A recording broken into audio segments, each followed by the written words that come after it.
Have you ever watched your child look up at you with eyes full of trust, only to see that trust shattered in a single moment? Imagine boarding a plane, first class, thinking you've given your little one the safest, most comfortable seat possible. Then, suddenly, the very person entrusted to protect them raises a hand and strikes your child, not once, not by accident, but with intent, with cruelty. What would you do? Stay silent, hoping it passes demand justice, no matter the cost? Or would you freeze, the way so many around did, watching but saying nothing? Now, imagine that child is only 4 years old. Imagine he is holding nothing more dangerous than a paper plane he folded with love, a gift meant for his father. And imagine his father is not just a parent, but the CEO of the very airline on which this nightmare unfolds. If you were in his shoes, what choice would you make? And what would that choice reveal not only about you, but about us all? Stay with me as we uncover the story of a single slap that shook an entire airline and changed the skies forever. Please like, share, and subscribe so you don't miss what happens next. The terminal at JFK was alive with its usual rhythm, rolling suitcases echoing across polished floors, boarding calls spilling from overhead speakers, travelers rushing as if every second mattered. Yet, in the midst of this restless tide, was a boy who carried none of the hurry that adulthood demands. 4-year-old Ethan Maxwell held a folded paper airplane in his small hands. It wasn't perfectly creased. The edges tilted unevenly, and the marker lines across its wings wobbled where his tiny fingers had drawn. But to Ethan, this was no ordinary toy. It was a gift, his gift, for Daddy, beside him, Mrs. Alvarez, his caretaker for the journey, adjusted his backpack strap. "Hold it tight, sweetheart," she whispered, her voice a mix of Spanish warmth and motherly care. "Don't let it fly away before you give it to your dad."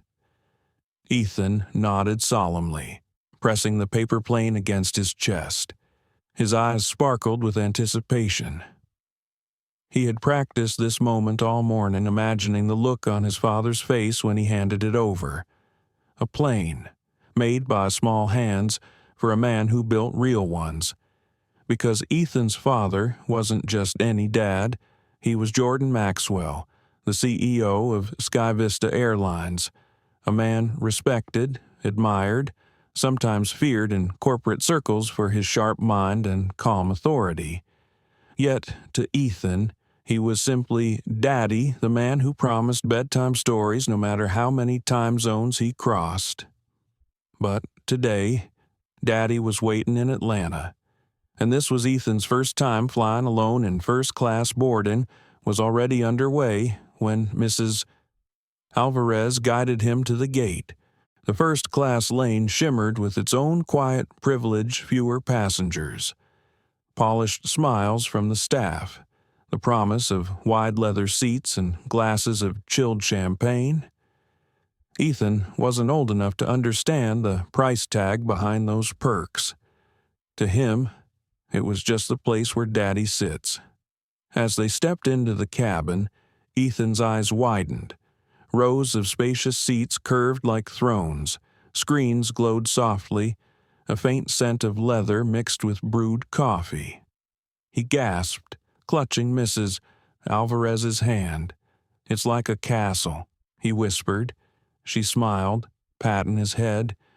"Then you must be the little prince today." Ethan giggled, holding up his crooked paper plane. "And this is my crown." A couple of passengers overheard and chuckled quietly. One elderly woman leaned closer and said, "That's a fine plane you've got there, young man." Ethan grinned, pride bubbling in his chest. For a brief moment, everything felt right. The hum of the engines, the shuffle of passengers settling in, the excitement of a boy about to soar through the clouds with his dreams tucked under his arm. He climbed onto the large seat with Mrs. Alvarez's help. His legs dangled far above the floor, swinging happily. The seat swallowed him, but his joy filled the space. He traced the window with his finger, whispering, "We're going to fly, Mrs." Alvarez tucked a small blanket around him. "Your daddy will be so proud when he sees your plane," she said softly. Ethan nodded, his voice serious. "I made it all by myself. He's going to keep it forever." He believed that with all his heart, yet beneath the gentle hum of the cabin, something else stirred. A shadow, almost imperceptible at first, a presence that did not welcome the boy's innocence. A tall woman in a crisp uniform approached, her hair pinned back tightly, her smile thin enough to cut glass. Claudia Simmons, the senior flight attendant, surveyed the row with eyes trained to measure worth, not wonder. She saw the child, saw the paper plane, saw the caretaker's protective gaze, and in that instant, her expression hardened. Mrs. Alvarez noticed but said nothing. Years of experience had taught her when kindness would be returned and when it would not. Claudia's heels clicked sharply against the aisle floor as she walked past, her voice curt as she addressed another passenger. But the brief glance she had thrown toward Ethan lingered in the air like static before a storm. Ethan, oblivious, leaned closer to the window. His small breath fogged the glass as he whispered to himself, "Daddy's gonna fly this with me." And somewhere far away, in an office tower rising above Atlanta's skyline, Jordan Maxwell reviewed contracts, unaware that his son's first-class flight was about to test not just company policy, but the fragile boundary between power and prejudice. For now, Ethan was only a child with a paper plane. But soon, the cabin would learn that innocence has a way of revealing truth louder than any boarding call, sharper than any seatbelt sign. The engines roared, the cabin lights dimmed, and the story began. The moment the cabin doors closed, a subtle shift in the air followed. For Ethan, it was still a castle in the sky, his little legs swinging, his eyes darting from screen to window to the folded tray table. He kept lifting his paper plane, tracing its uneven wings with a fingertip as if reminding himself that it was real, that Daddy would soon hold it. Mrs. Alvarez leaned over to adjust his seatbelt. "Comfortable, Carino?" she asked in a whisper meant just for him. Ethan nodded, his curls bouncing. "It's soft," he said, rubbing his small palms against the wide leather seat. A voice interrupted their quiet moment. "Excuse me." It was Claudia Simmons. The senior flight attendant stood with arms folded, posture sharp as steel. Her smile was rehearsed, polite enough for the watching eyes of other passengers, but stretched thin, like paper ready to tear. Her gaze dropped to Ethan, then lifted back to Mrs. Alvarez. "Is this your child?" she asked flatly. Mrs. Alvarez straightened, sensing the undertone. "I'm his guardian for this flight. His father will meet us in Atlanta." Claudia's brow lifted ever so slightly. "Atlanta, I see." Her eyes flicked back to Ethan, who had no sense of her scrutiny. He was busy aligning his paper plane against the seat's fold-out table, whispering whooshing sounds to himself. Claudia's lips pressed into a thin line. "First class has certain expectations," she said, her voice still coated in courtesy but with an edge that chilled. "Noise levels, decorum, the ability to respect the environment provided to our premium travelers." Mrs. Alvarez kept her voice calm. He's 4 years old. He understands when to sit quietly. I'll make sure of it." Claudia's eyes lingered on Ethan a moment longer before she leaned in slightly. "We've had incidents before. Children struggling to adapt to this cabin. I trust this won't be one of them." Without waiting for a reply, she turned sharply on her heel and walked off, her heels striking the aisle like small gongs. "Mrs." Alvarez exhaled slowly, the sting of insult sitting heavy in her chest. She smoothed Ethan's hair and forced a smile. "Don't mind her, sweetheart." Ethan looked up innocently. "She didn't like my plane, Mrs." Alvarez's heart squeezed. "Oh no, mi cielo. She just doesn't know how special it is." Satisfied, Ethan returned to his quiet play. The cabin filled with murmurs of passengers settling in. An older man unfolded the Wall Street Journal with a crisp snap. A woman in pearls ordered sparkling water before takeoff. To them, the presence of a child seemed like an anomaly, though most simply chose not to notice. As the plane began taxiing, Claudia returned with a tray. Champagne glasses shimmered in neat rows, bubbles rising lazily. She leaned over the row ahead with exaggerated courtesy, her tone honeyed. "Would you care for a glass before departure?" The passengers smiled, lifting crystal stems as if part of a secret ritual.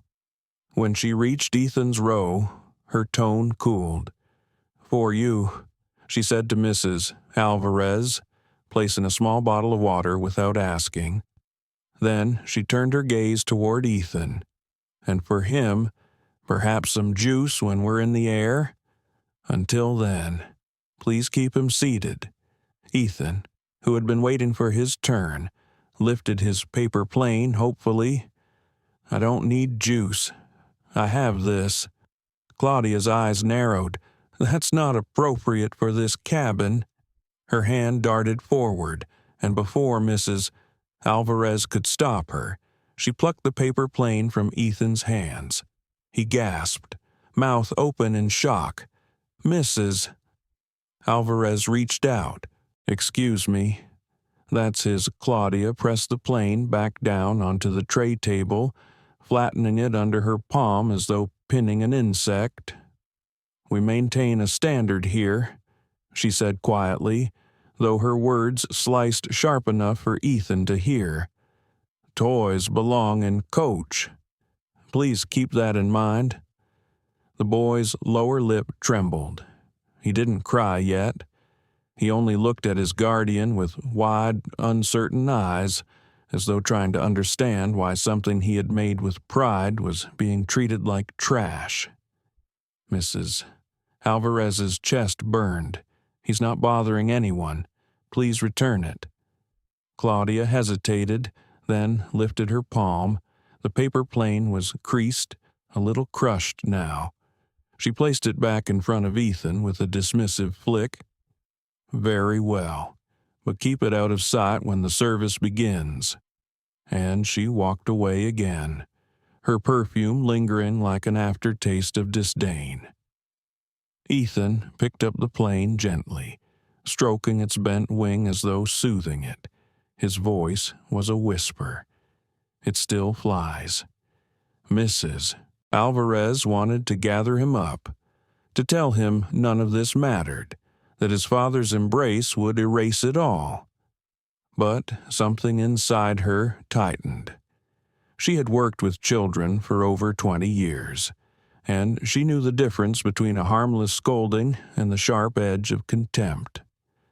Claudia's tone was not about rules, it was about who belonged and who did not.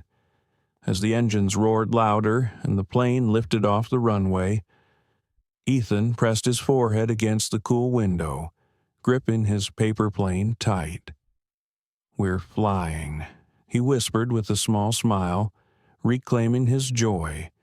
But Mrs. Alvarez sat stiff, her hands clasped. She prayed silently that the flight would pass without further incident. Her prayer would not be answered.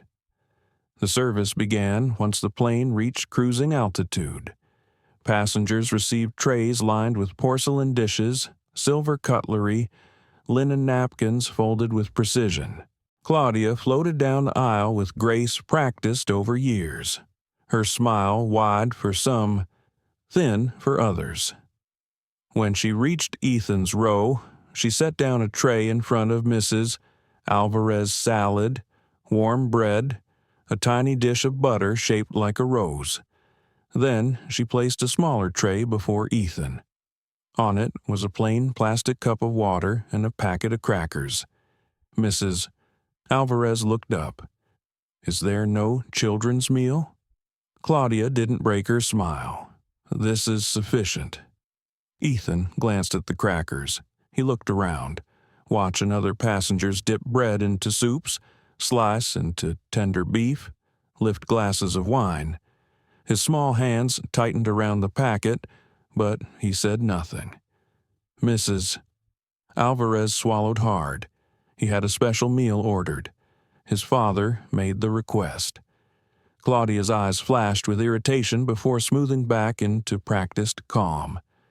"We'll see if the galley has anything else." She took the tray and walked away.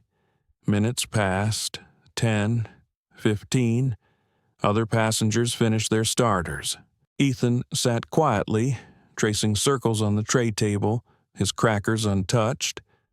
Finally, Claudia returned, placing down a cold sandwich wrapped in plastic. "Here you are, Mrs. Alvarez frowned. "That isn't what was ordered." Claudia leaned closer, her voice low but edged. "This is what we have. Perhaps you should be grateful he's in this cabin at all." The words dropped like ice water. Mrs. Alvarez's cheeks flushed. She opened her mouth to reply, but Ethan tugged her sleeve, whispering, "It's okay. I like sandwiches." His attempt to ease the moment only deepened the ache in her chest. She touched his hand gently. Ethan lifted his sandwich, biting carefully. He chewed quietly, watching others with their fine meals. Then he smiled faintly, as if convincing himself. "See, it's good, Mrs." Alvarez turned her face toward the window so he wouldn't see her eyes glisten.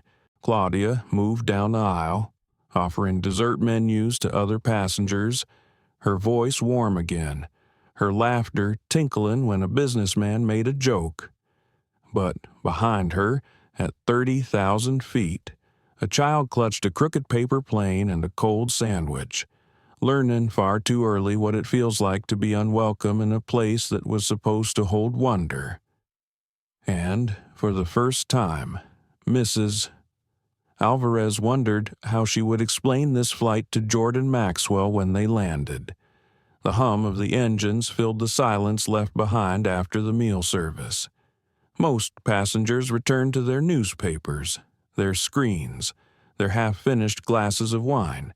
The cabin had slipped into that mid-flight lull when conversations hushed and the world outside was nothing but endless clouds. For Ethan, however, the silence was not restful. It was heavy, pressing. He sat in his oversized seat. The paper plane balanced carefully on his lap. One wing bore a deep crease from Claudia's earlier grip, but he had smoothed it with tiny fingers until it looked almost whole again. He kept whispering to himself, "It still flies," as though the words themselves could mend the damage. Mrs. Alvarez sat beside him, trying to mask her worry with gentle smiles. She had flown countless times, but this flight felt different. An invisible line had been drawn in this cabin, and she and Ethan had been placed on the wrong side of it. The others might not have said a word, but silence was as loud as cruelty. The man across the aisle folded his paper and adjusted his cufflinks. He had watched the scene earlier, the flattened paper plane, the cold sandwich. His lips parted, as if to speak, but then he shifted his gaze and looked away. Mrs. Alvarez caught the hesitation, the cowardice, and felt a pang of anger. Ethan tugged gently at her sleeve. "Why don't they talk to us?" he whispered.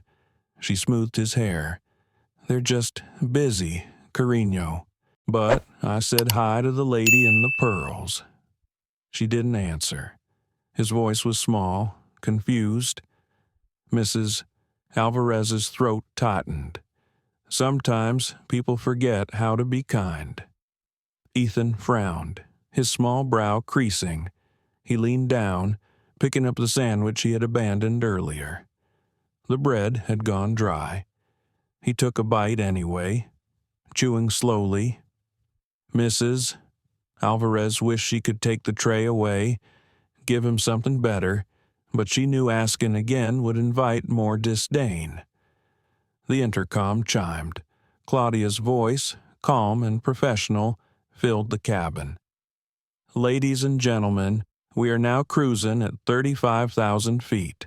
Please sit back, relax, and enjoy the SkyVista first-class experience." The words stung. Enjoy. Mrs. Alvarez glanced at Ethan, who was quietly drawing invisible lines on the window with his finger, pretending the streaks were runways. Enjoy was not what he was feeling. Minutes passed, each one heavier than the last. Claudia returned, moving gracefully down the aisle with dessert trays, chocolate tarts, fruit bowls arranged like art. When she reached Ethan's row, her smile cooled again. "Nothing further for the child," she said briskly, without eye contact. Ethan lifted his paper plane, as though to remind her of something. "Can I show you what I made?" he asked, his voice carrying both hope and caution. Claudia paused. For a fleeting second, something flickered in her eyes, annoyance, maybe contempt. She leaned down, close enough for only Mrs. Alvarez and Ethan to hear. "That's not a real plane. Don't bother me with scraps of paper." She straightened and glided away, her perfume trailing like a shadow. Ethan stared at the folded wings in his hands. He didn't cry. He only held the plane tighter, as if her words might blow it away. Mrs. Alvarez reached for him, whispering, "Your daddy will love it. Don't listen to her." But the seed had been planted. A child's joy, once unshakable, now trembled on uncertain ground. Across the cabin, a few passengers exchanged glances. They had heard enough to know the cruelty in Claudia's tone, yet none of them spoke. The silence deepened, heavy with complicity. Ethan, perhaps sensing it, tried to fill the void himself. He held the plane aloft, mimicking the sound of engines. "Whoosh," he whispered softly, the sound carried only to Mrs. Alvarez, who smiled through her worry. But then, as the plane dipped slightly in turbulence, the paper slipped from Ethan's grasp. It fluttered down the aisle like a lost bird. The businessman in the aisle seat bent instinctively, catching it mid-air. For a second, he held it, looking at the crude folds, the wobbly marker lines. Ethan looked up at him, wide-eyed, hopeful. The man hesitated, his jaw tightened. Then, without a word, he set the plane back on the floor and turned back to his newspaper. Ethan scrambled down, retrieving it with careful hands. He didn't speak. He just sat back in his seat, smoothing the already wrinkled wings again and again. Mrs.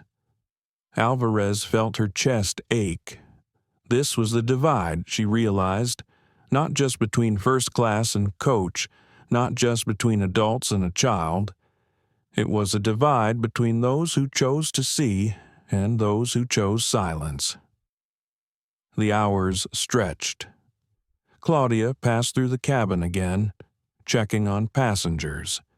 She paused at Ethan's row, eyes narrowing at the paper plane now resting in his lap once more. "I thought I asked you to put that away," she said sharply. "Mrs." Alvarez's patience snapped. "He is 4 years old," she said, her voice firm but low. "He is not disturbing anyone.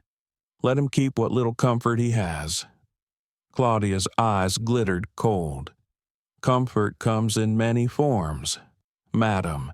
Respect for the cabin is one of them." She moved on before Mrs. Alvarez could respond, but the sting lingered. Ethan turned, whispering, "Am I bad?" Her heart cracked. She pulled him close, pressing her cheek against his curls. "No, mi amor. You are good. You are the best." But Ethan's question stayed in the air like smoke that refused to clear. Later, as the cabin lights dimmed for rest, Ethan dozed against Mrs. Alvarez's side. His small hand clutched the paper plane, even in sleep. Each time the engines shifted pitch, he stirred, whispering words only half-formed. "Mrs." Alvarez stayed awake, staring into the dim glow of the overhead light. Her mind wrestled with the weight of silence. Should she have stood up earlier? Should she call for the captain? Demand justice now? She thought of Jordan Maxwell, waiting in Atlanta, unaware of the cruelty his son was enduring 35,000 feet above ground. And then another thought cut deep. How often had she herself chosen silence in her life? How often had she let moments like this pass because it was easier, safer? She tightened her arm around Ethan. This time, she promised herself, silence would not have the last word. The cabin had settled into a muted rhythm, the kind that comes after hours of flight when people retreat into their own bubbles of books, movies, or half-hearted naps. But for Mrs. Alvarez, each second stretched long and tight. She could feel the tension coiled inside her like a wire pulled too far, ready to snap. She kept one hand resting gently on Ethan's shoulder, as if her touch alone could shield him from the cold eyes and sharper words of the woman in uniform who hovered like a storm cloud. Ethan stirred awake, blinking at the dim cabin lights. He yawned, rubbing his eyes with a tiny fist. The paper plane was still in his grasp, the folds worn soft from his fingers. He looked up at Mrs. Alvarez. "Are we almost there?" he asked in a sleepy whisper. "Not yet, mi cielo," she said softly, brushing his curls back. "But soon." He nodded, sitting upright. His little legs dangled, kicking lightly against the seat. Then, with the boundless resilience only a child could muster, he held the plane up again, smiling faintly. "I'm going to show Daddy how high it can go," he whispered to himself. The fragile peace shattered when Claudia appeared again. She strode down the aisle, posture stiff, her eyes scanning as though she were patrolling a territory that belonged to her. When she reached their row, her lips tightened. "I thought we discussed this," she said, her gaze fixed on the paper plane. "Mrs." Alvarez straightened. "He is playing quietly. He hasn't disturbed anyone." Claudia's smile was thin, humorless. "This is not a playground. This is first class. There are expectations here." She leaned closer, her tone dropping so only the two of them could hear. "And, frankly, some passengers don't belong, no matter what seat is on their ticket." Ethan tilted his head, confused by the sudden tension. He hugged the plane tighter. "It's just a toy," he said softly. Claudia's eyes flicked toward him, and in that moment, her patience broke. With a sharp motion, she snatched the plane from his hands. Ethan's mouth dropped open. "No." His voice rang out louder than it ever had on the flight. He lunged forward, reaching, but Claudia's fingers were already crushing the fragile folds, pressing them flat. Mrs. Alvarez shot up from her seat, her voice trembling with fury. "Give that back." But Claudia didn't pause. She held the broken paper up for a second, then deliberately tore the wing in two. The sound of ripping paper was soft, almost trivial, but to Ethan it was thunder. His face crumpled, his eyes filling. "Daddy will fix it," he whispered, his voice cracked and desperate. "Daddy always fixes everything." The cabin fell silent. A few passengers looked up, discomfort flickering across their faces. None of them spoke. Claudia dropped the mangled remains onto the tray table. "Enough," she snapped, her voice sharp as glass. "If he can't behave properly, perhaps this is not the right class of service for him." Ethan stared at the broken paper. His chest rose and fell, breaths shallow and quick. He looked at Mrs. Alvarez, his lip trembling. Why is she mean, he asked, the question naked in its innocence. Mrs. Alvarez's throat burned. She gathered him close, shielding him from Claudia's glare. "Don't you dare speak to him that way," she hissed, but Claudia only straightened her uniform, her expression smug. "I am maintaining standards, madam. If you don't appreciate them, perhaps you should remember this is a privilege, not a right." Mrs. Alvarez wanted to shout, to call the captain, to demand another crew member step in, but her voice faltered under the weight of so many silent eyes. She could feel them watching passengers with their neat suits and polished shoes, witnesses to cruelty who chose complicity. Ethan's small hand clutched hers, damp with tears. "I just wanted to give it to Daddy," he whispered again, as if repeating the words could undo what had been done. The cabin lights flickered as turbulence rolled through. The aircraft dipped slightly, a reminder of the fragility of the moment.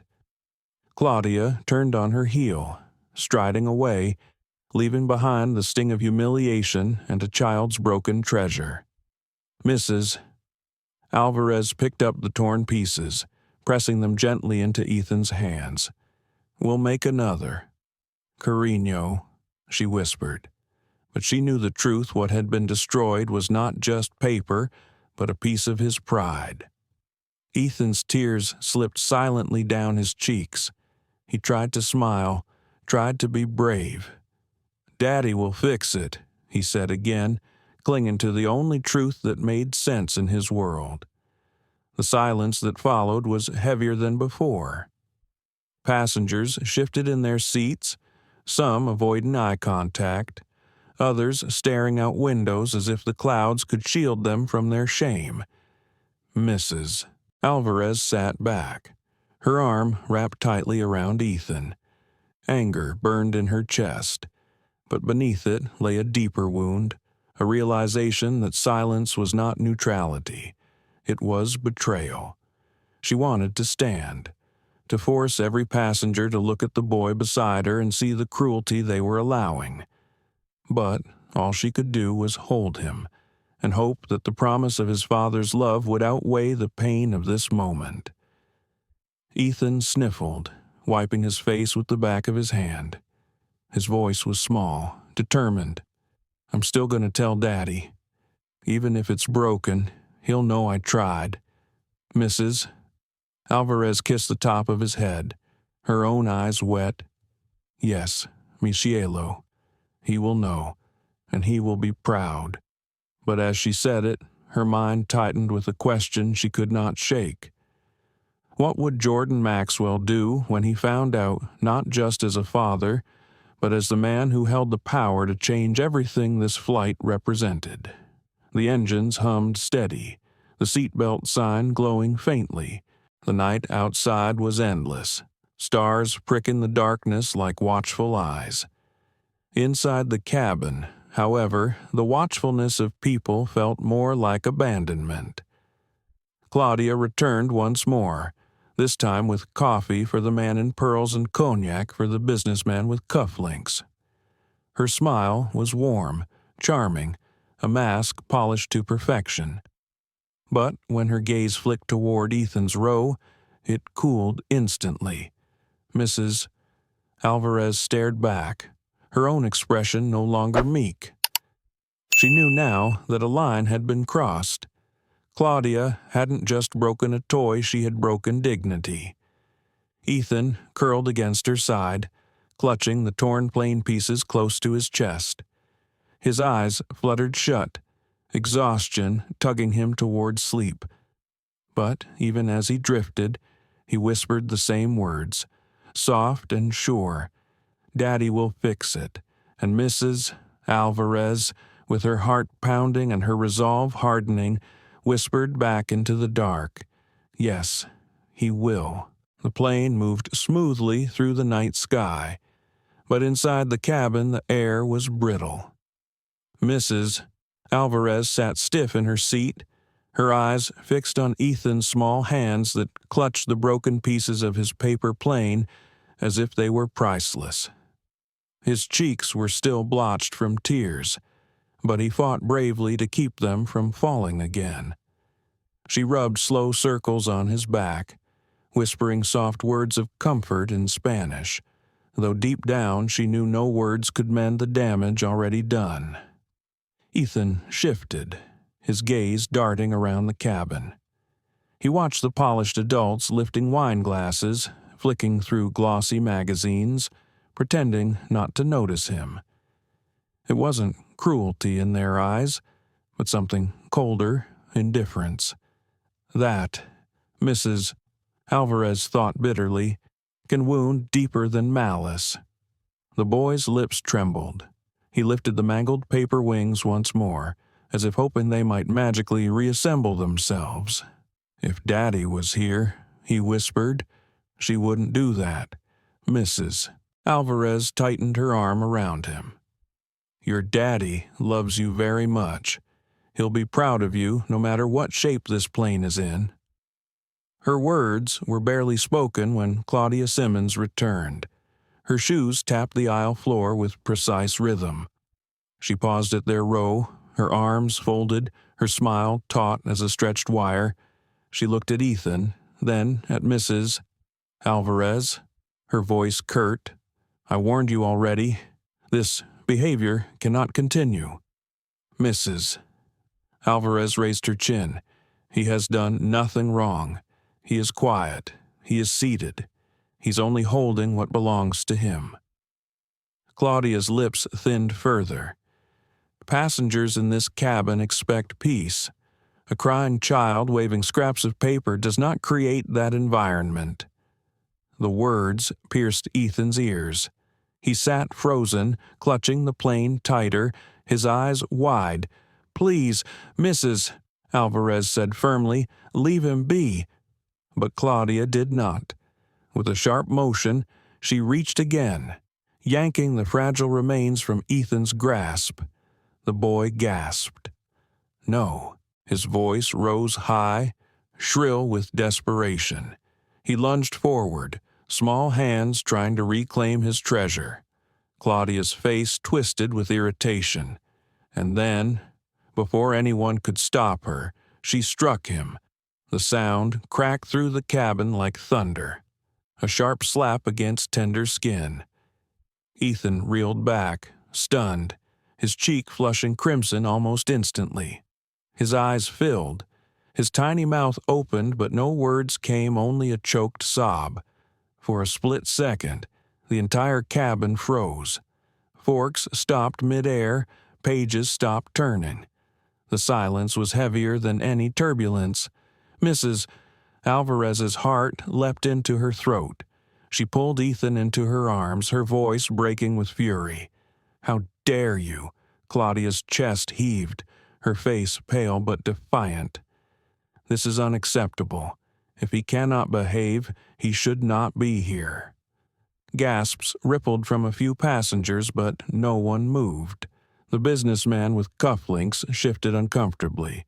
The woman with pearls pressed her lips tight. They all looked, but their silence screamed. Ethan's sobs finally broke free, loud and heart-wrenching. He buried his face in Mrs. Alvarez's shoulder. Through his tears, one broken phrase escaped. "I want Daddy." And then the bracelet on his wrist blinked. A tiny green light, flashing rapidly, almost alive. Mrs. Alvarez noticed it instantly. It was subtle, but she knew what it meant. Jordan Maxwell had explained it to her months ago when she had agreed to accompany Ethan on occasional flights. "It's just in case," he had said. "If he's ever scared, if something ever feels wrong, all he has to do is hold it and say my name." Ethan's small hand pressed against the bracelet now, his sob muffled against her blouse. "Daddy, help." The light pulsed brighter, far away in Atlanta, inside a gleaming tower with SkyVista's emblem etched into glass. An alert appeared on Jordan Maxwell's desk. He had been reviewing a merger document, his pen poised in steady hands, but when the alert flashed red, everything inside him shifted. He pushed the papers aside. He knew immediately it was Ethan. His mind raced, father and CEO colliding within him.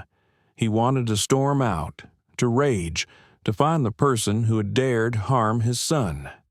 Yet, even in the storm of anger rising inside him, a deeper current of discipline held. His son needed him calm, decisive, not blinded by fury. He pressed the console. "Show me the feed." The screen lit with real-time footage from the cabin camera, and there it was, his boy's tear-streaked face, the trembling shoulders, the caretaker's protective hold, and Claudia Simmons, standing stiff and unapologetic in her uniform. For a moment, Jordan closed his eyes. The ache of seeing Ethan's pain cut deeper than any boardroom betrayal or corporate scandal ever could. He inhaled slowly, his jaw tight, his chest rising with control forged over years. When he opened his eyes again, they burned with steady fire. He tapped another command. Initiate override, cabin announcement. Now, back on the plane. Screens flickered to life. Every passenger lifted their head as the glossy entertainment displays dissolved into live footage, the same footage Jordan watched. The image froze on the exact moment Claudia's hand connected with Ethan's cheek.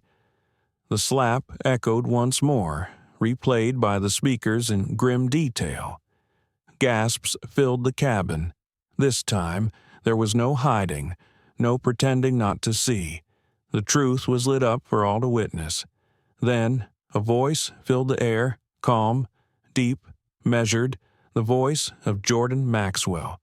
"That child," the voice said, resonating through every corner of first class, "is my son." Passengers turned, eyes wide. Mrs. Alvarez clutched Ethan tighter, relief flooding her chest. "My son," Jordan continued, "deserves dignity. Every child deserves dignity, and what you have just seen has no place on my airline, or anywhere." Claudia's face drained of color. She looked around, as though seeking an escape, but there was none. The cabin was no longer hers to control. The voice went on. "This flight will divert immediately, and those responsible will answer for their actions." The intercom clicked off. The footage looped once more. Undeniable. The slap, the tears, the cruelty. The passengers stirred, murmurs spreading like fire. Some shook their heads, shame flickering across their features. A woman whispered, "I should have said something." The businessman lowered his gaze, his newspaper abandoned at his feet. Claudia stood frozen, her mask of authority crumbling. For the first time, uncertainty trembled in her hands. Ethan sniffled against Mrs. Alvarez's chest, his small voice hoarse. "Daddy heard me." She kissed his hair, whispering, "Yes, mi cielo. He heard you, and he's here now." The plane surged forward, cutting through the dark sky. But inside, the atmosphere had shifted irrevocably. Silence was no longer indifference, it was guilt. It was realization. And, for Claudia Simmons, it was the beginning of panic. For long moments after Jordan Maxwell's voice faded from the speakers, the cabin remained a stunned tableau. The footage looped again on every screen, the sharp crack of Claudia's hand against Ethan's cheek impossible to deny. Passengers shifted in their seats, murmurs swelling and dying in guilty waves. A few glanced at Mrs. Alvarez with faces pale, as though only now realizing they had witnessed a cruelty they had chosen to ignore. Ethan, still pressed against Mrs. Alvarez's chest, held up his small wrist to show her the blinking bracelet. "Daddy heard me," he whispered again, more certain this time, as though the flashing light itself was proof of safety. "Mrs. Alvarez kissed the crown of his curls. He always hears you, cariño. Always." Claudia remained rooted to the aisle, her face caught between indignation and fear. She adjusted her uniform, trying to reclaim some shred of authority, but every glance cast her way chipped at the facade. The cabin no longer saw her as the keeper of order. They saw her as the woman on the screen, striking a defenseless child. From the flight deck, the captain's voice joined the overhead system, calm yet edged with finality. "Ladies and gentlemen, we have been instructed to divert. We will be landing in Atlanta ahead of schedule. Please remain in your seats and follow crew instructions." The word instructions hung oddly because no one looked at Claudia for guidance anymore. Even her fellow attendants avoided her eyes, stepping past her to secure the cabin. Mrs. Alvarez felt Ethan's breathing slow against her shoulder, his sobs tapering into hiccups. He clutched the broken paper plane pieces in one hand, the glowing bracelet on the other. She could feel the way his small body relaxed, trusting that the voice of his father would change everything. And far below them, in his office tower, Jordan Maxwell was living the tug-of-war between rage and restraint. His assistant had rushed into the room the moment the alert came through. "Sir, should we dispatch security to the gate in Atlanta?" Jordan's jaw was set, his voice level but hard. "Everything will be ready, but this is more than one flight attendant's cruelty." He tapped the footage on his screen, watching the scene replay again and again.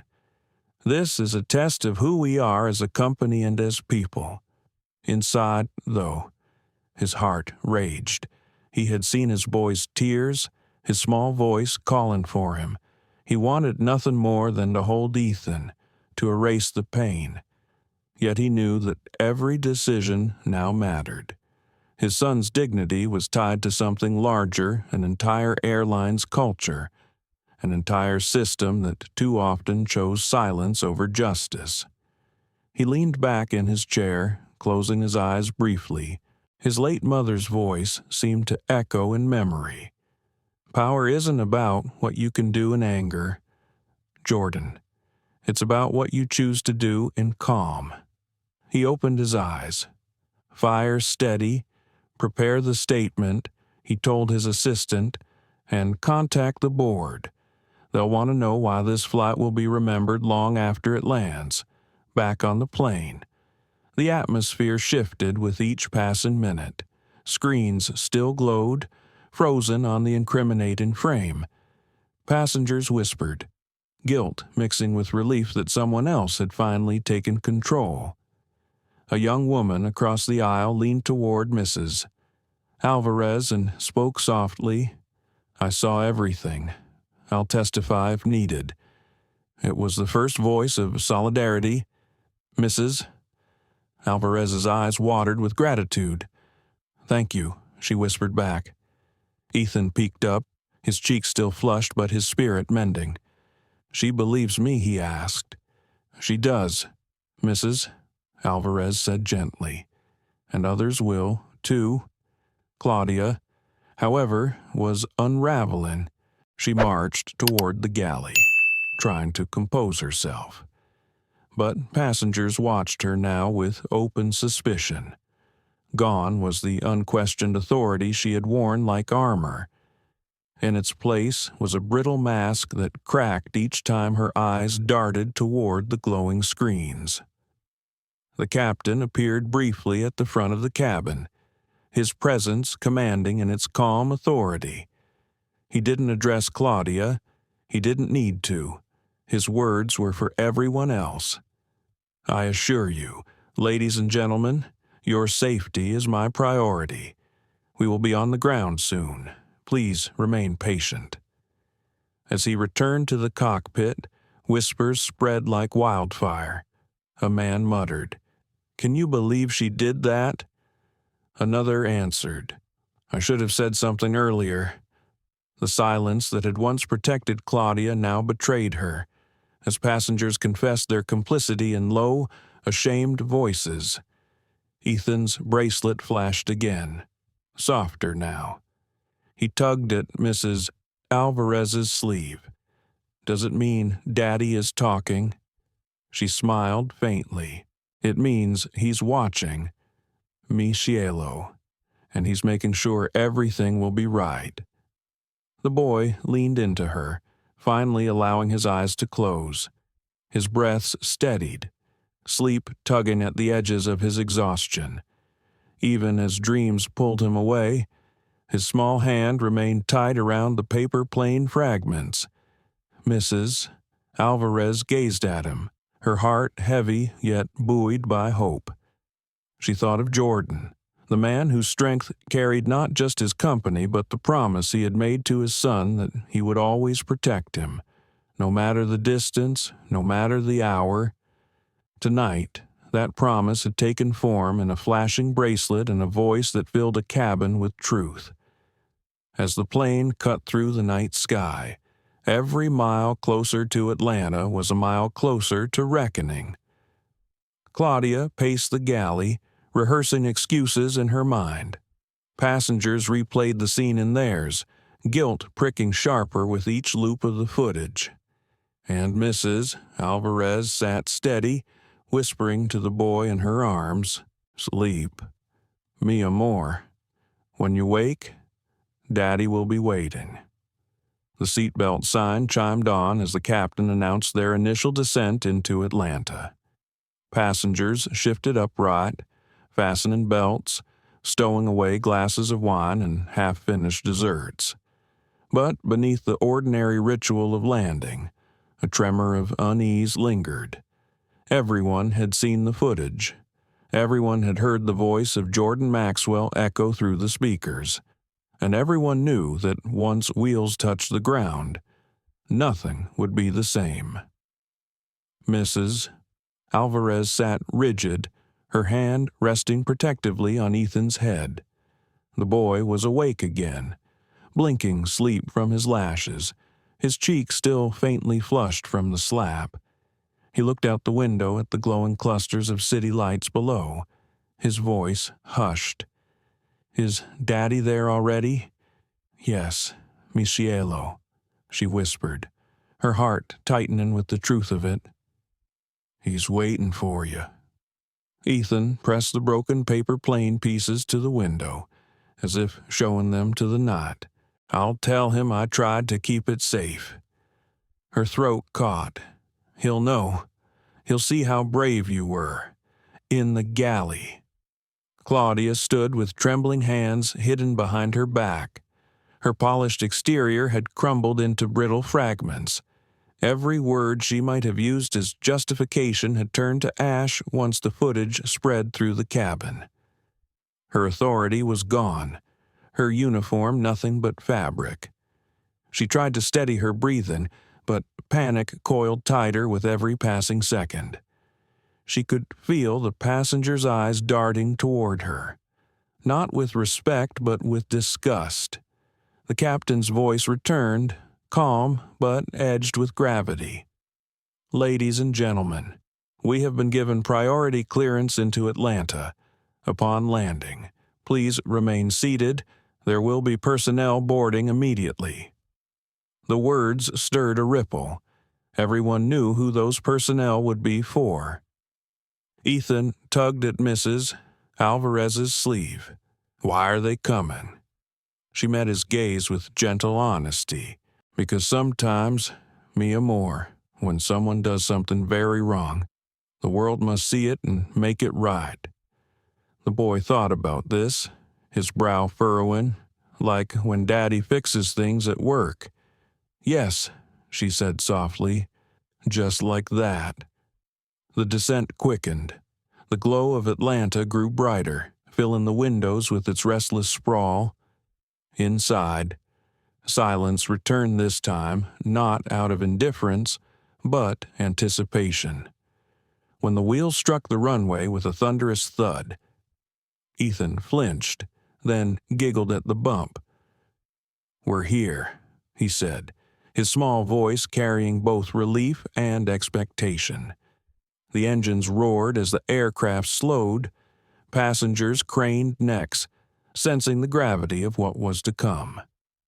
As the plane taxied toward a remote gate, flashing lights of airport security vehicles lined the tarmac. Claudia's breath caught. Her mask of control cracked completely, and she clutched the counter of the galley for balance. Mrs. Alvarez held Ethan's hand tightly. "Remember," she whispered, "Daddy is waiting." The aircraft stopped, engines humming down. A heavy pause followed. Then the door opened, and a wave of presence entered. Not chaos, not noise, just the quiet authority of those who had come prepared. 2 uniformed officials stepped in first, flanking the entryway. Behind them walked Jordan Maxwell himself. He filled the narrow aisle not with size, but with presence. Tall, composed, dressed in a charcoal suit that seemed out of place on a tarmac but exactly right for this moment. His eyes, however, were fixed only on one thing: his son. Daddy Ethan's cry pierced the still air. He wriggled free from his seatbelt, running down the aisle with outstretched arms. Jordan dropped to one knee, catching him, holding him tight against his chest. His embrace was fierce, trembling at the edges, as though he would never let go. "I'm here, son. I've got you." His voice was steady, but his eyes shone with unspilled tears. He pulled back just enough to look at Ethan's cheek, brushing it gently with his thumb. "Did she hurt you?" Ethan nodded, then lifted the crumpled paper plane pieces. "She broke it too." Jordan's jaw tightened. The storm inside him barely held at bay. But when he looked into his son's eyes, he forced calm to the surface. "We'll fix it together," he said softly, "I promise." Passengers watched silently, shame burning deeper with each tender word. Their silence earlier now weighed heavier than iron. Some shifted, wishing they had spoken, wishing they could undo their complicity. Jordan stood, his son still in his arms, and turned to face the cabin. His voice, calm and resonant, carried like truth itself. "What happened here tonight will not be hidden. It will not be forgotten. No child should endure what my son endured, and no one should remain silent when injustice unfolds before their eyes." His words pierced deeper than the replayed footage. Some passengers lowered their heads, some wiped eyes. A woman whispered, "He's right. We all just sat here." Then Jordan's gaze shifted. Claudia stood near the galley, pale and trembling. He stepped forward, every movement deliberate, his son still balanced on his arm. "Claudia Simmons," he said evenly, his voice devoid of rage but heavy with truth. "You struck my child. You stripped him of dignity. And you did it believing no one would see, no one would care." Claudia's lips parted, excuses tumbling but never fully formed. "I was only maintaining order." Jordan's eyes narrowed. "Order built on cruelty is no order at all. It is tyranny." The official stepped forward, flanking Claudia. She drew back, panic flashing. "You can't. I didn't know." Her voice cracked into fragments. Jordan didn't raise his tone, but each word cut like steel. "You knew. You chose. And now you will answer." The officials guided her toward the exit, her protests fading into the background. The cabin remained silent, every passenger watching, knowing they had witnessed not only cruelty, but the cost of silence. Jordan turned back, his gaze sweeping the cabin. "Each of you saw. Each of you had a choice. Tonight, remember what silence permits." His voice softened, though it still carried weight. "And remember what courage requires." He shifted Ethan higher in his arms, kissing his son's forehead. "Come, let's go home." Mrs. Alvarez rose, her hands still trembling. She followed close, relief and awe mixing in her chest. As they moved down the aisle, passengers parted, their eyes filled with a complex tide of regret, admiration, and shame. Some reached out, whispering apologies. Others stayed silent, but their silence now felt broken, exposed. The night air outside rushed cool against their faces as they descended the stairs. Security lights flashed across the tarmac. Jordan held Ethan close, his steady presence a shield against the world, and though the boy still clutched broken paper, his smile carried something whole. "You came," he whispered against his father's neck. "Always," Jordan replied. "Always, my son." The night air in Atlanta wrapped cool and damp around the descending passengers. But for Jordan Maxwell, the air carried a different weight. He stepped onto the tarmac with Ethan in his arms, Mrs. Alvarez at his side. Security vehicles lined the path, their lights flashing red and blue across the silver belly of the aircraft. Journalists had not been summoned, but whispers always traveled faster than engines. Something told Jordan this night would not stay quiet. Ethan clung to his father's neck, the broken paper fragments still clasped in one tiny fist. His cheek bore the faint outline of Claudia's hand, a mark Jordan could not stop seeing no matter how gently he traced it with his thumb. The boy's voice was soft, trembling. "Daddy." She broke it. She said I didn't belong. Jordan halted, the words slicing deeper than any boardroom betrayal. He crouched down, setting Ethan gently on the ground so he could look into his son's eyes. "Listen to me," he said firmly, his voice low but rich with gravity. "You belong anywhere your heart carries you. Don't ever let anyone tell you otherwise."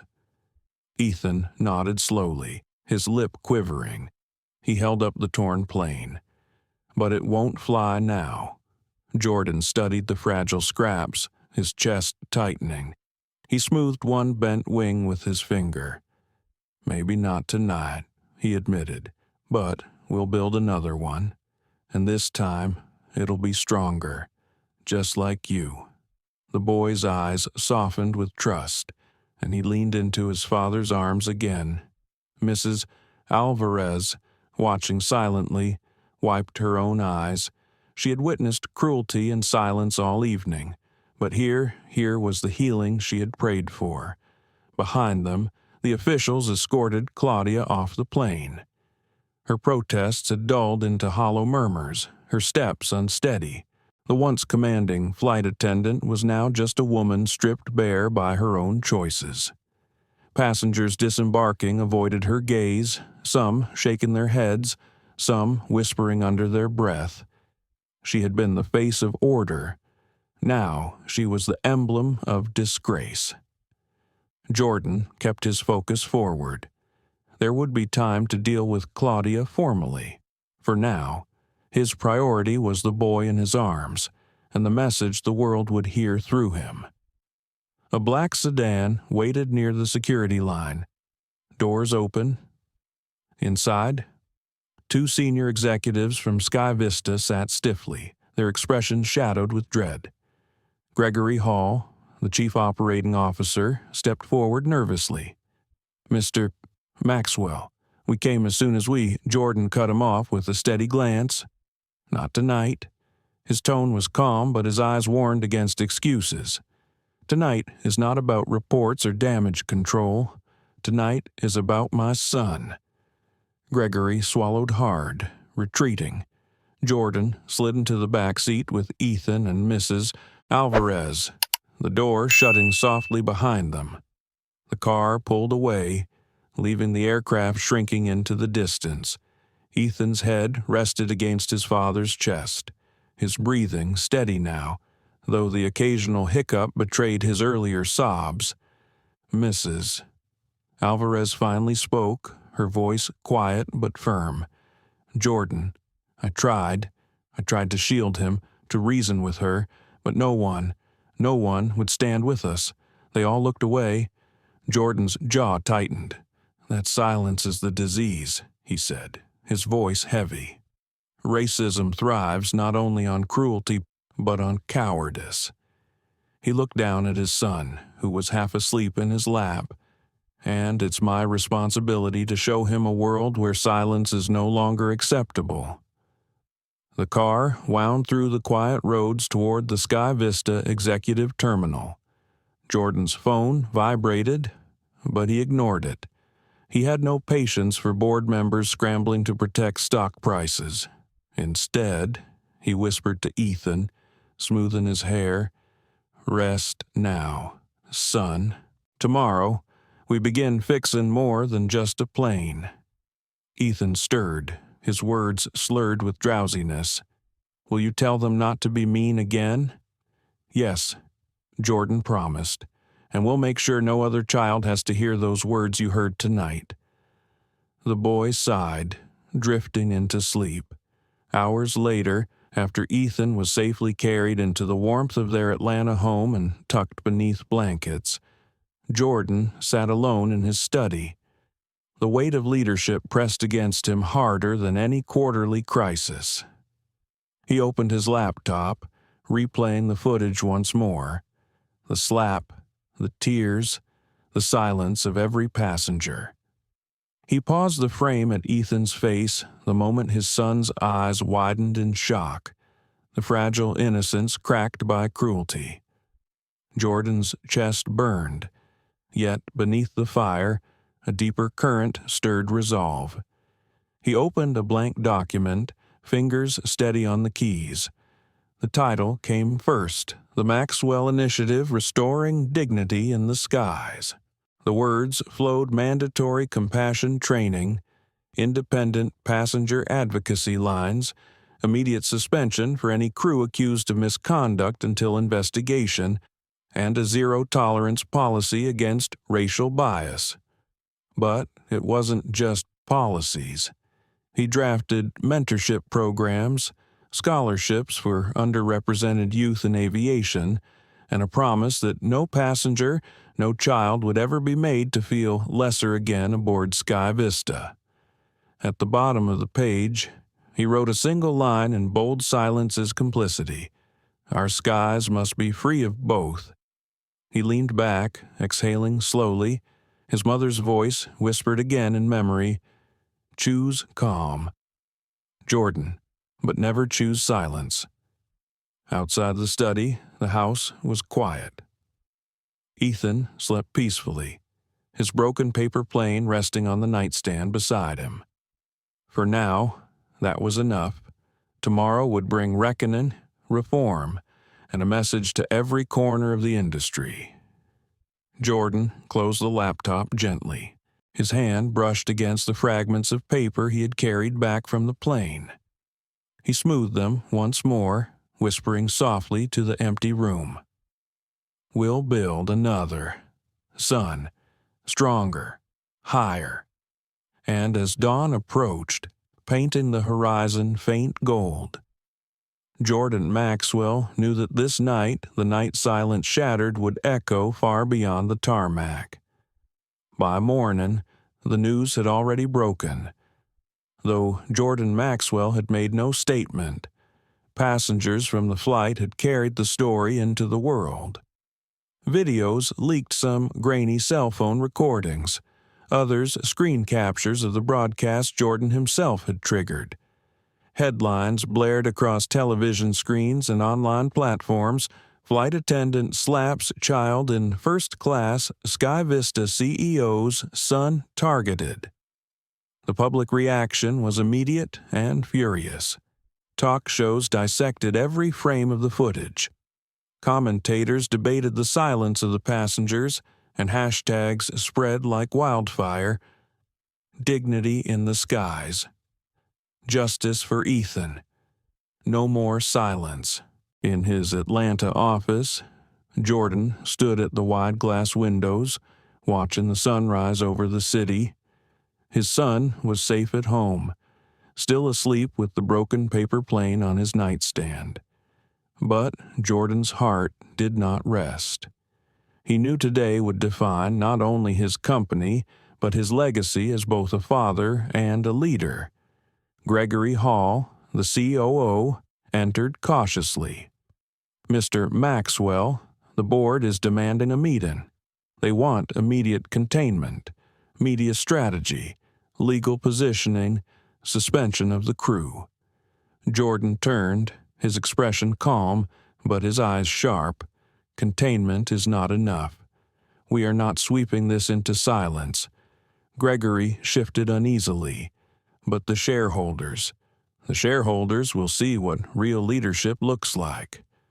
Jordan cut in. Not fear, not excuses, change. He walked to the conference table where his drafted document from the night before lay open, the Maxwell Initiative. He placed a hand on it, his voice measured. "Today, we're not protecting a company. We're protecting dignity." Later that morning, the boardroom filled with executives, lawyers, and advisors. Some faces were pale with worry, others hardened with denial. But all eyes turned as Jordan entered, carrying only a folder and the weight of his son's tears. He began without preamble. "You've all seen the footage, you've heard the outrage, and you know the truth. This isn't about one flight attendant. This is about a culture that allowed silence to protect cruelty." A lawyer interjected, cautious. "Mr. Maxwell, we must be careful with liability. If we admit too much, the lawsuits could..." Jordan's voice rose, steady but commanding. "What is the cost of silence? What is the liability of ignoring a child's tears, of striking him, of humiliating him because of the color of his father's skin? We are not talking about lawsuits. We are talking about humanity." The room fell silent. He let the pause stretch, his gaze sweeping across each uneasy face. "We have a choice," he continued. "We can treat this as an incident or as a turning point." He lifted the folder, opening it. "I call this the Maxwell Initiative. It is not a press release. It is not a performance. It is a restructuring of who we are." He laid out the plan, piece by piece: independent oversight committees, whistleblower protections for employees, empathy and de-escalation training, and above all, zero tolerance for discrimination. He proposed scholarships for underrepresented youth in aviation, mentorships for frontline staff, and transparent reporting channels so no voice would ever vanish into silence again. The executives shifted, some nodding slowly, others frowning. One board member spoke, hesitant. "Jordan, this is ambitious. It could be expensive." Jordan's reply was quiet, but it carried through the room. What's more expensive, change or complicity? Silence followed, and in that silence they knew the answer. By noon, Jordan stood before a hall of reporters, cameras flashing like lightning. His son remained at home, protected, but his name was already carried on every headline. Jordan wore no mask of corporate polish. He spoke as a father first, a leader second. "My son Ethan is 4 years old," he began, his voice steady though his chest ached with memory. "On a SkyVista flight last night, he was slapped and humiliated by someone entrusted with his safety. But this story is not only about him, it is about every child, every passenger, every person who has ever been silenced in the skies." The room was hushed, reporters leaning forward. "I will not allow this to be dismissed as one woman's mistake," he continued, "because silence from colleagues, silence from passengers, silence from leadership is what allows injustice to grow. And I promise you today, silence ends here." He announced the Maxwell Initiative, outlining reforms with clarity and conviction. Each measure was not just a promise but a demand for accountability. He concluded with words that would echo far beyond the press hall. "The skies belong to all of us, and no one will be told they do not belong." The applause was immediate, not rehearsed but raw, echoing through the room. Across the city, screens replayed his words. Families nodded, parents wiped tears, activists applauded, employees of SkyVista messaged each other, some with relief, some with shame, all knowing that a new era had begun. Meanwhile, in a detention room at the airport, Claudia Simmons sat alone. The uniform she had worn like armor was folded neatly on the table. Her face was pale, her eyes hollow. She replayed her choices in fragments, the paper plain, the boy's wide eyes, her hand raised in anger. She thought of the silence she had trusted, the belief that her authority would shield her. But silence had shattered, and now she faced herself with no protection. Her phone buzzed with messages she could not bear to open, former colleagues, family, strangers spewing rage. She pressed her hands to her face, the reality of what she had done pressing down, back at the Maxwell home. Ethan stirred awake. The first thing he asked was not about Claudia, not about the flight. It was about the plane. "Daddy, can we make a new one?" Jordan smiled softly, sitting beside him with paper already folded. "Yes," he said. "This one will fly even higher." Together, father and son smoothed the wings, creased the folds, and whispered the promise that bound them. Ethan launched it across the room, his laughter bright. For a moment, the world felt whole again, but Jordan knew the work had only begun. The slap had echoed across a cabin, but the silence it exposed had echoed across a nation. Now, it was his mission to ensure those echoes built not walls, but bridges. Weeks passed, but the memory of that night lingered in every corner of SkyVista Airlines and beyond. The slap had become more than an isolated act of cruelty.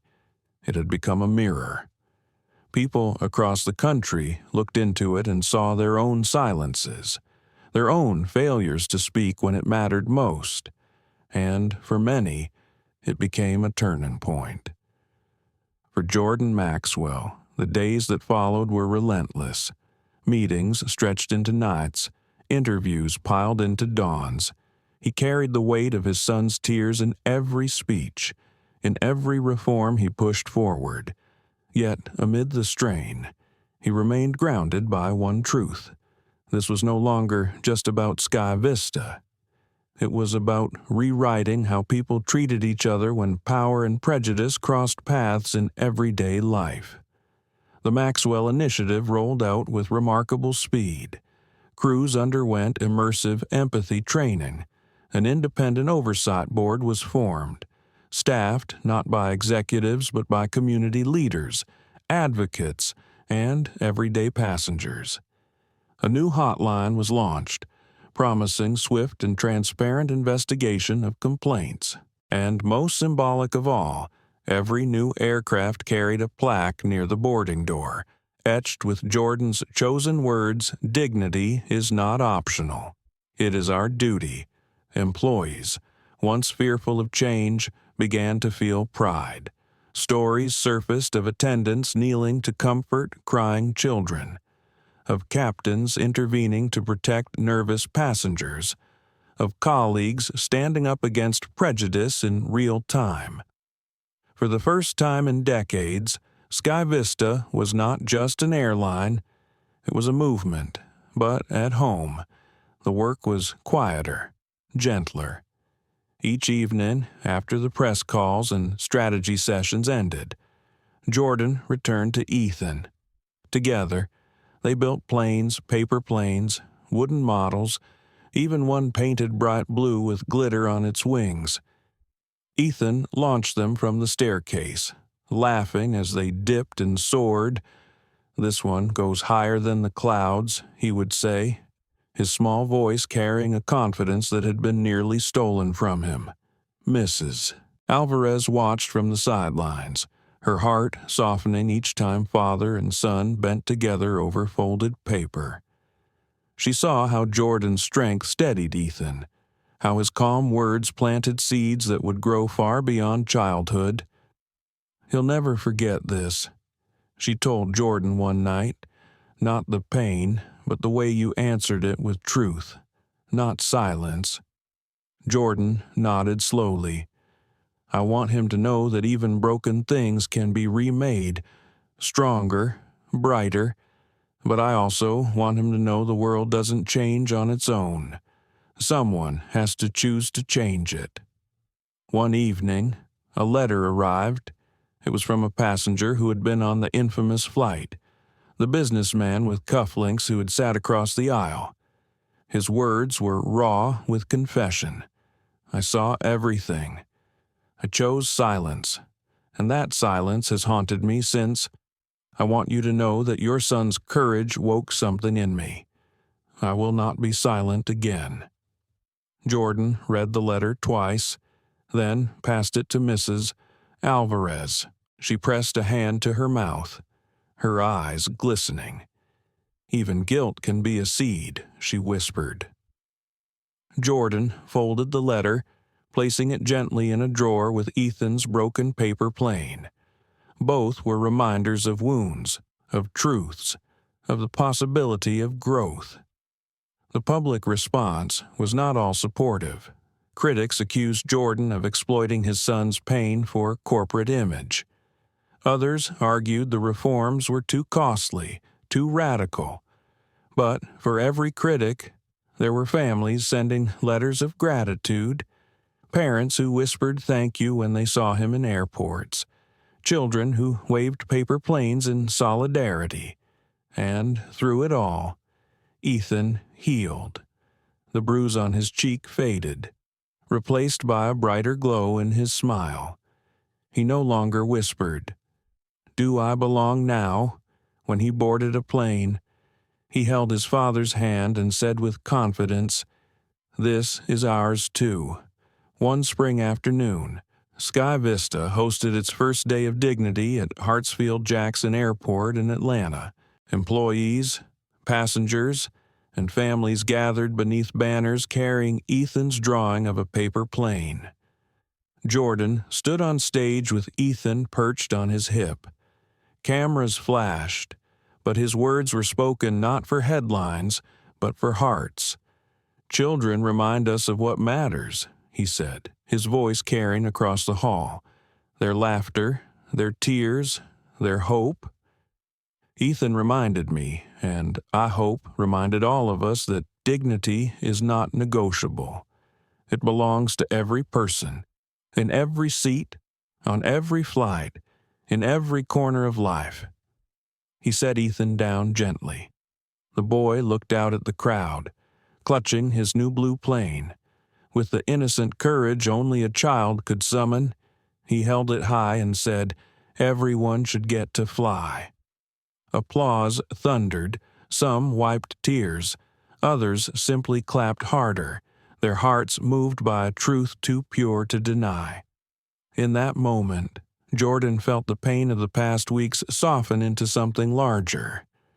This wasn't just about Ethan anymore. It was about every passenger, every child, every moment when silence could be broken by truth. That night, back home, Ethan placed the blue plane beside the broken one on his nightstand. "One is hurt," he explained solemnly, "but one still flies. And I keep both, because they're part of me." Jordan kissed his son's forehead. "That's wisdom, my boy. Even broken wings tell us how strong we can be." He turned off the light, leaving the two planes side by side, one broken, one whole.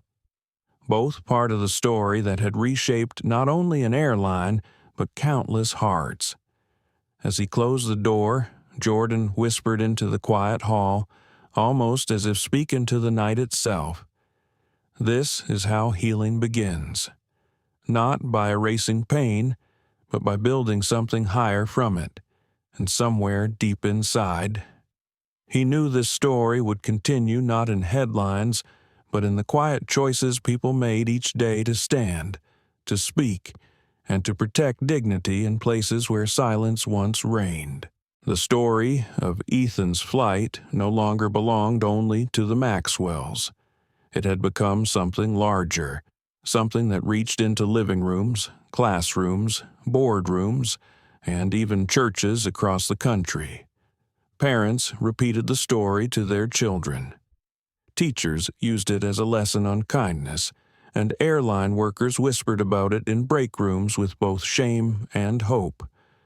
For weeks, Jordan received letters from strangers pilots who confessed they had once looked away when colleagues mistreated passengers.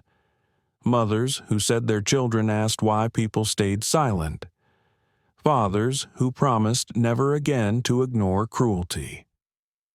The Maxwell Initiative was not just a corporate reform.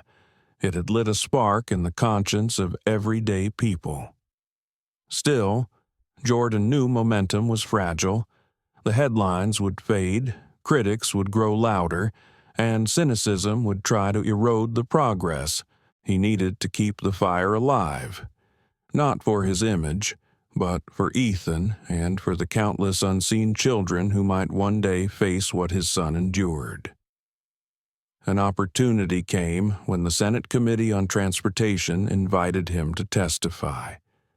The room was crowded with press, lawmakers, and advocates. Jordan wore a simple navy suit, his hands steady though the weight of the moment pressed heavily on his chest. Ethan's broken paper plane was folded neatly in his pocket, a reminder of why he was there. "Mr. Maxwell," a senator began, "why should Congress care about one isolated incident on a single flight?" Jordan leaned into the microphone, his voice low but resonant, because it wasn't isolated, it was a symptom of silence, of prejudice ignored, of dignity dismissed. What happened to my son has happened in different forms to countless others. Some are children, some are elders, some are families simply trying to travel. They are told, in words or actions, that they do not belong, and that is unacceptable. He pulled the paper plane from his pocket, holding it up. This was my son's. It was torn apart, just as his spirit was torn when a grown woman told him he did not belong. But my son still believed it could fly. That faith is what saved us that night, and it's what we need to restore faith in our skies." The room was silent. Cameras clicked, but no one interrupted. Jordan continued, laying out the principles of the Maxwell Initiative and urging Congress to consider federal protections against in-flight discrimination, independent reporting mechanisms, and stronger accountability standards for all airlines. When he finished, there was a pause. Then, one by one, senators nodded. One leaned forward and said quietly, "Mr. Maxwell, your son's courage may change this industry forever."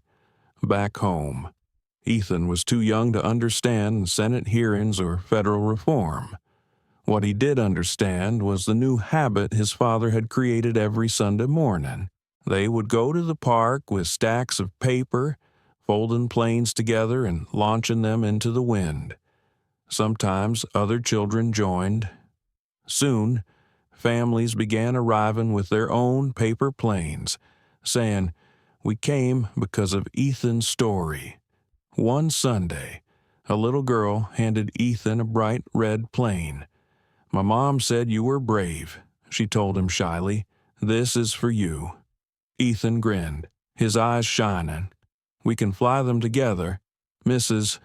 Alvarez watched from a bench, her heart swelling. What had begun as one child's wound was becoming a movement stitched together by paper and hope. She whispered a prayer of thanks, not just for Ethan's healing, but for the way his pain had been transformed into something larger than all of them. Not everyone celebrated, though. Claudia Simmons had been formally dismissed, her license revoked. She moved quietly through the shadows of public shame, her name etched into headlines she could not escape. At first, she blamed Jordan, then the passengers, then the world. But in her solitude, the truth nodded her. It was her hand, her words, her choice. One evening, she sat in a small apartment, staring at a child's paper plane she'd found discarded near a playground. For the first time, tears came hot, bitter, unrelenting. She whispered to the empty room, "What have I done?" It was not redemption yet, but it was the beginning of reckoning. Meanwhile, SkyVista soared. Bookings increased, not because of luxury or perks, but because people wanted to be part of a company that stood for something. Airlines that once mocked Jordan's reforms quietly began to copy them. The plaque by the boarding door dignity is not optional. "It is our duty" was photographed thousands of times, shared across social media with captions like, "This is how flying should feel." And in the Maxwell home, Ethan grew stronger. The bruise faded, but the memory remained a scar of experience that shaped him without breaking him. One night, as Jordan tucked him into bed, Ethan asked, "Daddy, why did she hit me?" Jordan's breath caught. He sat on the edge of the bed, choosing his words carefully, because sometimes people forget to see others as people. They see differences instead of hearts, and when they forget, they do things that hurt. Ethan frowned thoughtfully. "But I'm still me, even if she didn't see." Jordan smiled softly, pride swelling in his chest. "Yes, son, you're still you, and you showed her that no matter what she did, she couldn't take that away." Ethan snuggled into his pillow, satisfied. "Then I'm glad I told you, because now everyone knows." Jordan leaned down, kissing his forehead. "Yes, Ethan, everyone knows, and because of you, they'll remember." As he left the room, Jordan glanced at the two planes on the nightstand, the broken one and the bright blue one. Side by side, they told the whole story: pain and hope, loss and healing, silence and truth. And Jordan knew then that the ripple had only begun. The waves would carry on, touching lives he would never see, sparked by a boy's faith that even broken planes can still fly. The months that followed brought a quiet but undeniable transformation. Airports that had once been filled with weary silence now hummed with subtle acts of kindness. Flight attendants kneeling to comfort nervous children. Passengers stepping in to defend those being mistreated. Captains reminding crews that dignity was not a courtesy but a responsibility. The Maxwell Initiative had begun as a corporate mandate, but it had spread into a cultural shift. One decision, one voice, one paper plane at a time.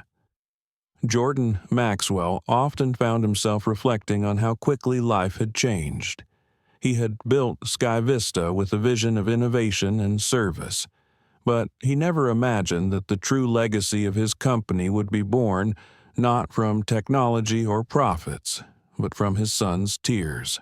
Standing in his office, overlooking the runways where planes lifted into the endless blue, he sometimes whispered to himself, "This is Ethan's gift to the world." Ethan himself had grown in ways only a child could. He still laughed with the same brightness, still folded planes with clumsy fingers. But there was a new awareness in his eyes, as if he carried a quiet understanding of both pain and resilience. At school, when another child was mocked for her accent, Ethan was the first to stand by her side, saying, "You belong here." His teacher later told Jordan, "Your son carries wisdom far beyond his years." One Saturday morning, Jordan took Ethan and Mrs. Alvarez to the unveiling of a new SkyVista program. It was called the Ethan Maxwell Fellowship Scholarships for young people from marginalized communities who dreamed of working in aviation. The ceremony was held in a hangar, the massive shadow of a jet towering above. Rows of teenagers sat with wide eyes, their futures unfolding in ways they had never dared to imagine. Jordan stood at the podium, Ethan at his side holding a bright yellow paper plane he had folded that morning. "My son reminded me that even the smallest voice can carry across the skies," Jordan said.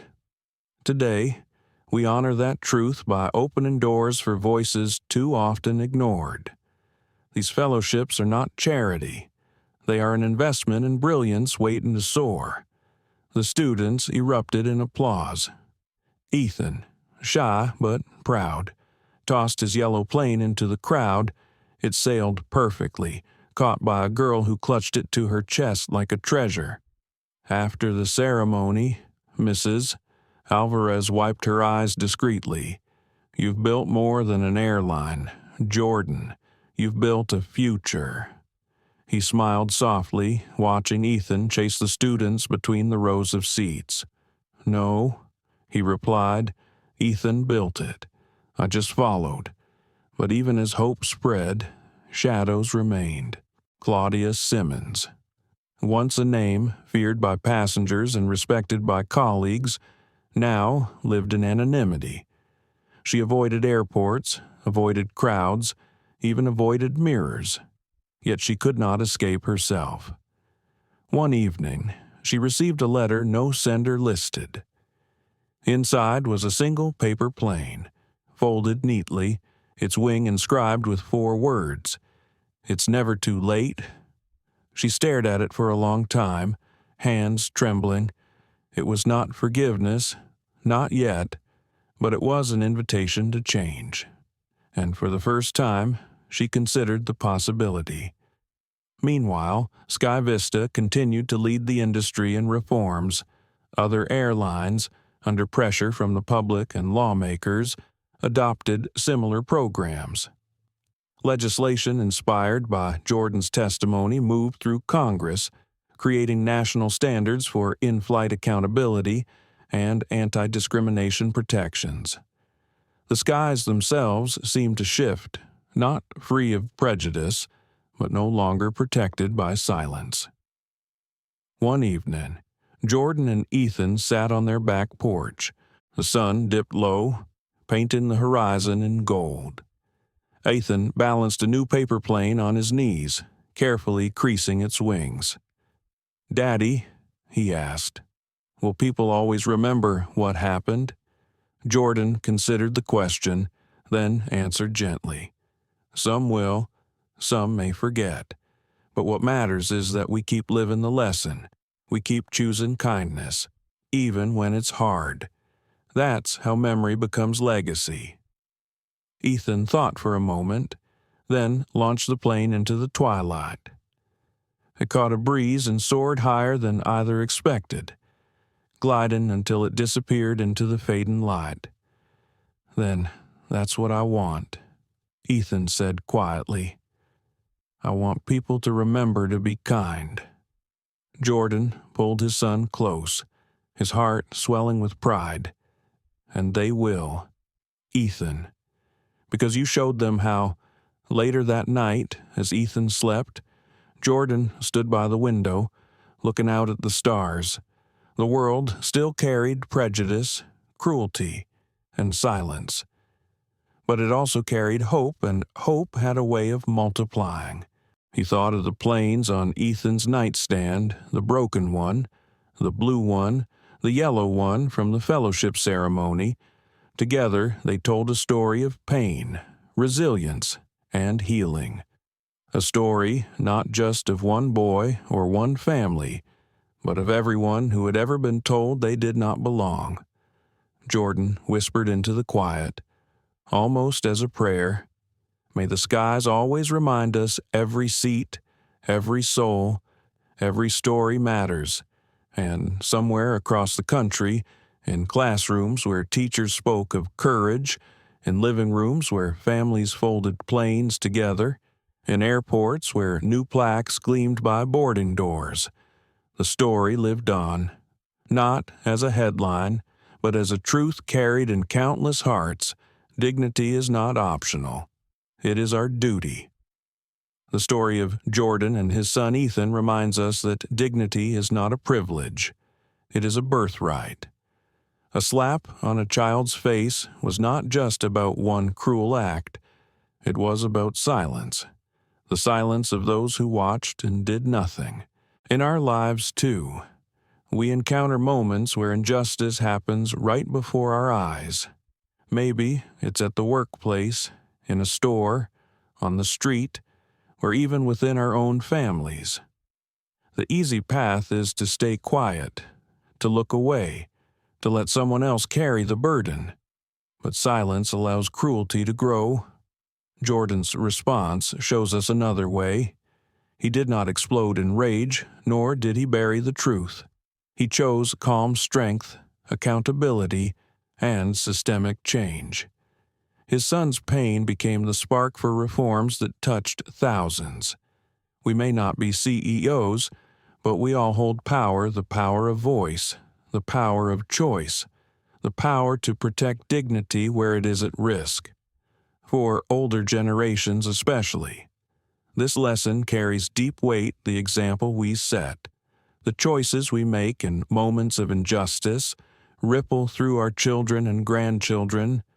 Courage, even quiet courage, is never wasted. Thank you so much for watching and sharing this journey with us. Stories like these remind us that dignity, justice, and compassion are values worth protecting every single day. If this story touched your heart, please don't forget to like, share, and subscribe to our channel.